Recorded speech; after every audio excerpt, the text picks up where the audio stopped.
Right now, there is something you are trying to force. And the harder you push, the more it resists. You lie awake at night, trying to fall asleep, and sleep runs from you. You strain to relax, and your shoulders only climb higher. You try to be witty, or calm, or loved, and it curdles into effort. This is the backwards law, where some things flee the moment you grab for them. 25 centuries ago in ancient China, a few sages named the way out. They called it Wu Wei. It does not mean doing nothing, but doing without forcing. Wu Wei is usually translated as non-doing, and that is the first misunderstanding. It does not mean lying still while life simply happens to you. The sage acts constantly, but without friction. Think of the difference between swimming against a river and swimming with it. Same river, same arms, wildly different result. Wu Wei is effort aligned with the grain of things. The Taoists had a word for that grain, the Tao meaning the way, and a word for moving in accord with it, Ziran, meaning self-so or naturalness.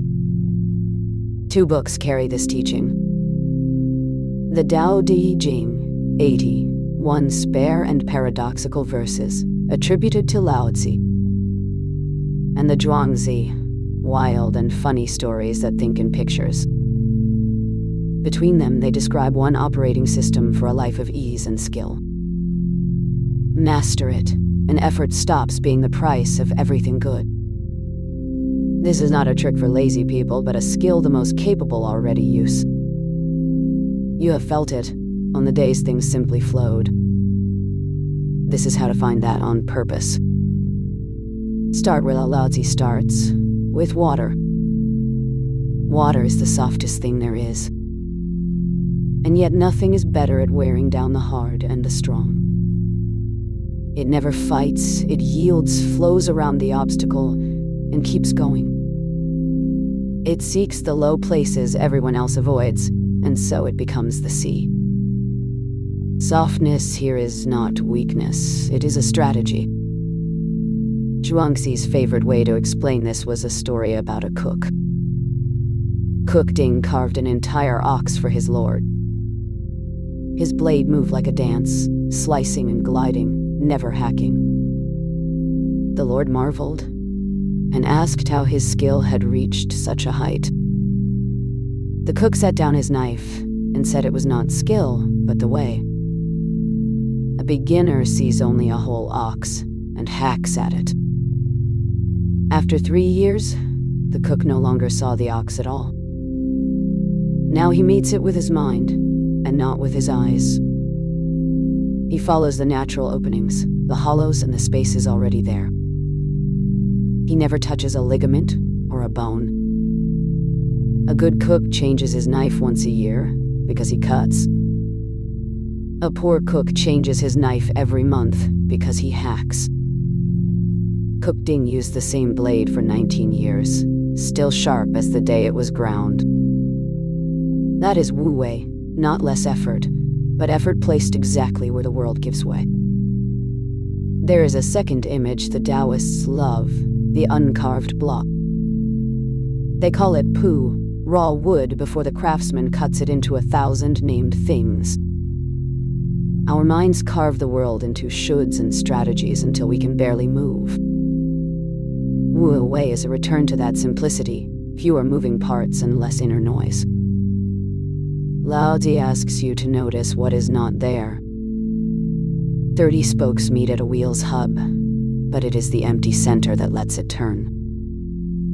Clay is shaped into a pot, but the emptiness inside is what holds. Walls make a room, but you live in the space between them.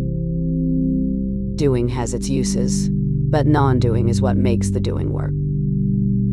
The Tao Te Ching puts the paradox bluntly, do without doing. Wei Wu Wei, action through non-action. The best leaders, Laozi says, are barely felt. They set the conditions, then get out of the way, and the people say we did it ourselves. The gardener does not pull the plants to make them grow. He waters, weeds, and waits, and gets out of nature's way. This is not just poetry because modern science keeps rediscovering it. The scholar Edward Slingerland calls Wu Wei the paradox of trying not to try. Psychologists have a name for the flow of it, total absorption, with effort falling away. And a name for its opposite, choking. Under pressure, we begin to monitor ourselves, and the monitoring jams the machine. The free throw is missed because you thought about your elbow. The word would not come until you finally stopped chasing it. Skill lives below deliberate control, and overtrying drags it up to where it stumbles. Wu Wei is the trained and trusting release of the reins. But here is the knot at the very center. You cannot force yourself to be effortless, because the trying is the problem. So Wu Wei is not switched on. It is cultivated, like water finding its own level. You practice, you soak the skill in, and then you get your grasping self out of the way. Effort at the start, so that effortlessness can arrive at the end. So, where does this touch an ordinary day? First, find where you are hacking at bone. Notice the conversation you are forcing, the outcome you are clutching, the plan you strain to hold. Then ask where the natural opening is that you are not using. Second, cultivate the conditions, and then stop yanking. Do the practice and prepare the ground, then trust it and release. Third, value the empty space. Protect the pause before you answer, the unscheduled hour, the rest that makes the work land. Fourth, choose soft persistence over hard force. Water does not win by being harder, it wins by not stopping. Notice, though, what Wu Wei is not. It is not giving up, for the cook still carves the ox.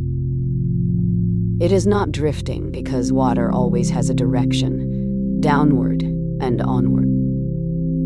It is not doing less for its own sake, but doing without the friction of forcing. The Stoic masters the inner world, while the Taoist stops fighting the outer one. One trains the will, the other relaxes it, and both arrive at peace. The highest skill, Laozi says, looks like clumsiness, and the fullest looks like emptiness. Because when action fits the world perfectly, it stops looking like effort at all. That is the operating system beneath the calm, the craft, and the ease you admire in others. This week, find one place you are forcing, and do less so that more can happen. Stop swimming against the river and let it carry your effort. That is Wu Wei.